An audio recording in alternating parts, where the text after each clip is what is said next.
Supreme court ने नागरिकता अधिनियम 1955 की धारा 6A पर अहम फैसला सुनाते हुए इसकी वैधता को बरकरार रखा है।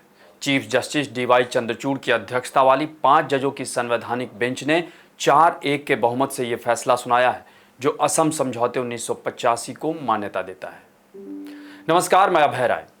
सुप्रीम कोर्ट ने आज जो फैसला सुनाया वो काफी महत्वपूर्ण है और ये फैसला जिस संवैधानिक बेंच ने सुनाया है उसमें चीफ जस्टिस डीवाई चंद्रचूड़ के अलावा justice Suryakant, justice Sundaresh, justice Manoj Mishra हैं, जिन्होंने इसकी वैधता को बरकरार रखा, जबकि जस्टिस जेपी पारदीवाला ने इससे असहमति जताई। आपको बता दें कि दिसंबर 2023 को सुनवाई के बाद सुप्रीम कोर्ट ने इस पर फैसला सुरक्षित रख लिया था। सुप्रीम कोर्ट ने अपने फैसले में आज जो कहा उसके तहत असम समझौता अवैध शरणार्थियों की समस्या का राजनीतिक समाधान है और इसमें धारा 6A विधायी समाधान था। सुप्रीम कोर्ट ने माना है कि 6A के तहत 25 मार्च 1971 की कट ऑफ तारीख सही थी, क्योंकि यह वो तारीख थी जब बांग्लादेश युद्ध खत्म हुआ था और ऐसे में इस प्रावधान के मकसद को बांग्लादेश युद्ध की पृष्ठभूमि में देखा जाना चाहिए। सुप्रीम कोर्ट ने यह भी कहा कि धारा 6A ना तो कम समावेशी है और ना ही अधिक। साथ ही सुप्रीम कोर्ट का यह भी कहना है कि असम को बांग्लादेश के साथ बड़ी सीमा साझा करने वाले अन्य राज्य से अलग करना तर्कसंगत था, क्योंकि असम में स्थानीय आबादी में आप्रवासियों का प्रतिशत अन्य सीमावर्ती राज्यों की तुलना में अधिक है। असम में जहां 40 लाख करीब प्रवासी हैं और पश्चिम बंगाल में 56 लाख प्रवासी हैं, लेकिन असम की भूमि क्षेत्रफल जो है वो कम है।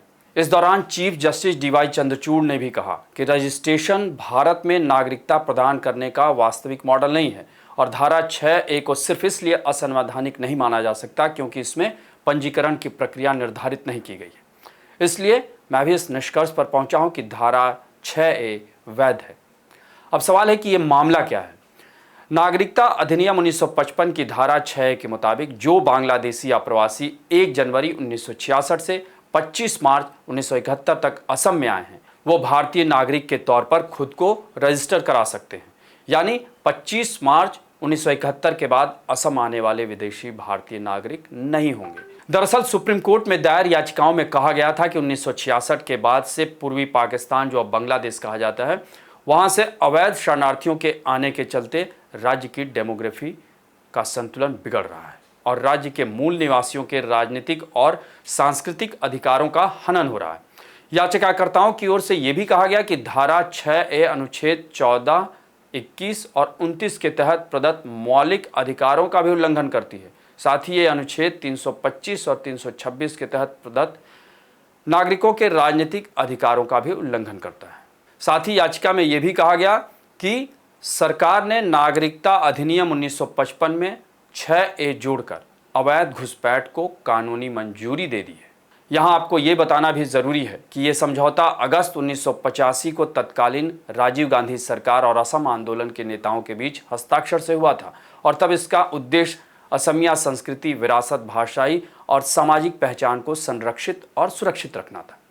गौरतलब है कि इस दौरान चीफ जस्टिस डीवाई चंद्रचूड़ का ये कहना कि किसी राज्य में विभिन्न जातीय समूहों की उपस्थिति का मतलब अनुच्छेद 29(1) का उल्लंघन नहीं है। याचिकाकर्ताओं को यह साबित करना होगा कि एक जातीय समूह दूसरे जातीय समूह की उपस्थिति के कारण अपनी भाषा और संस्कृति की रक्षा करने में सक्षम नहीं है। वैसे देखा जाए तो दिसंबर 2023 में नागरिकता अधिनियम की धारा 6 से जुड़ी 17 याचिकाओं पर 5 जजों की संवैधानिक बेंच ने सुनवाई की थी। इससे पहले 2 जजों की बेंच ने 2014 में इस मामले को संवैधानिक बेंच के पास भेजा था।